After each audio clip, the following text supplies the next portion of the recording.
All right, again, it's Wednesday at CPAC, and another person to talk to. Miss, what's your first name? Doreen. And Doreen, where are you from? West Bloomfield, Michigan. West Bloomfield, Michigan. I haven't talked to anyone from Michigan this year so far. Is this your first CPAC, your fifth, your 12th? This is the first. The first. All right, so what made you decide to come to CPAC this year for the very first time? Well, although I never noticed it before it's happened before, this is the first time I noticed that young Jewish conservatives sponsor a kosher Shabbat. So that's from Friday evening through Saturday evening, and it's very hard to come to a convention if you keep kosher and you observe the Sabbath if you don't have those things. So I saw they have it, and I thought we should go. We should go. That's funny you mentioned that, because I'm very Catholic, and last year there was the first ever Catholic Mass at CPAC that I was able to attend, and it came at a good time for me because I very much needed it. I'll refer to those listening online. Check out my reporting from last year and you'll know what I'm talking about. So, first CPAC, other than the Shabbat that you're going to be attending, what are the things you're most looking forward to seeing? Well, I guess nationally known personalities, for sure. And we're going to see the president and the vice president. We're going to have a chance to see Ben Shapiro in person. Part of Shabbat is going to be with Mark Levin. So, I mean, really good stuff that we wouldn't get to do at home.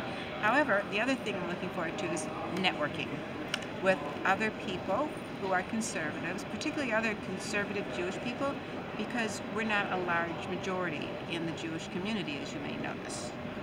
Well, as a Roman Catholic, I know that feeling. Yes, you do. I'm sure you do. As a very conservative Roman Catholic.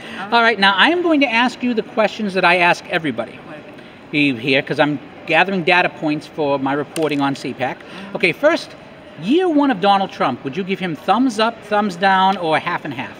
Thumbs up. Thumbs up. Now, I'm going to ask you to tell me what you think is the best thing he's done and the thing that's disappointed you the most. Okay. Gee, there's a couple things that are vying for best. Obviously, he hasn't done it yet, moving the embassy to Jerusalem. The official announcement's been huge. His entire policy that he's made apparent towards Israel, and Nikki Haley's stances on that, fabulous. And of course, a close second, I mean very, very close, is the tax cuts. I think that's wonderful. It didn't go exactly the way I would like to see it, but what a huge step in the right direction. Okay, what has disappointed you? Immigration, the wall. Both of those things. Because it hasn't been done yet, or? Because the wall hasn't been done, because it looks like it's going to be a very watered-down immigration. This is very important to me. I've been fighting in our area refugee resettlement. Catholic Church is getting a lot, not the church, the Conference of Catholic Bishops. They want all these immigrants to come in. Doesn't matter that the immigrants that they're bringing, large numbers of them in their home countries, are killing Catholics and other Christians, and these people are not being vetted. So from my Jewish perspective, I hate that Hayes, which used to be Jewish, is bringing in people from countries that are known to be very anti-Semitic. They have bred on anti-Semitism, and they think it's a good thing to bring them here.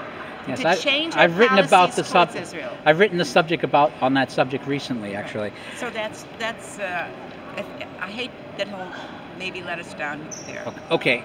Obviously, midterm elections coming up. Michigan was a big win for the Republicans in the last election. What are the odds you give the GOP of keeping the House and Senate, or what would you say the odds of the Republicans winning in the fall? Okay, so I'm not a pundit. And you're asking me what the odds are in Michigan.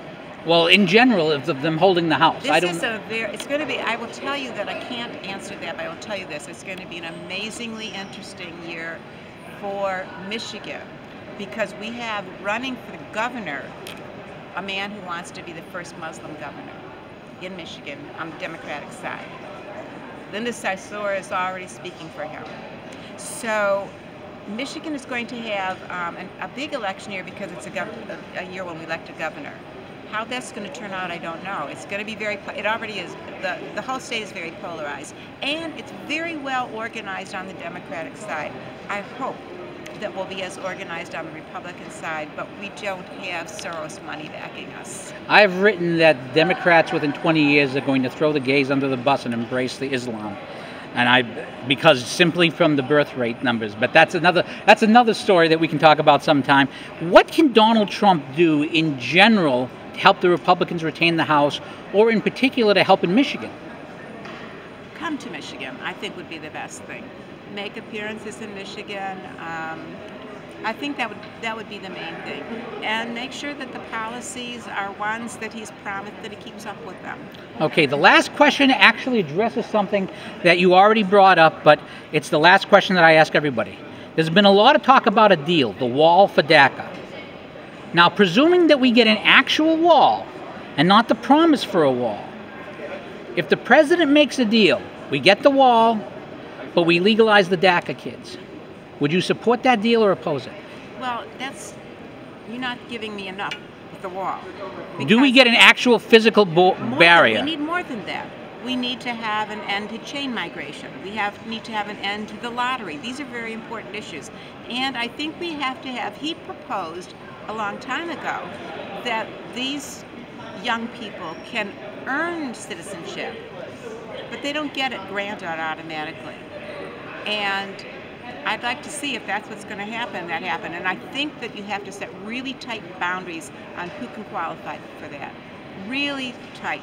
Not anybody that's come in since he was elected, for example.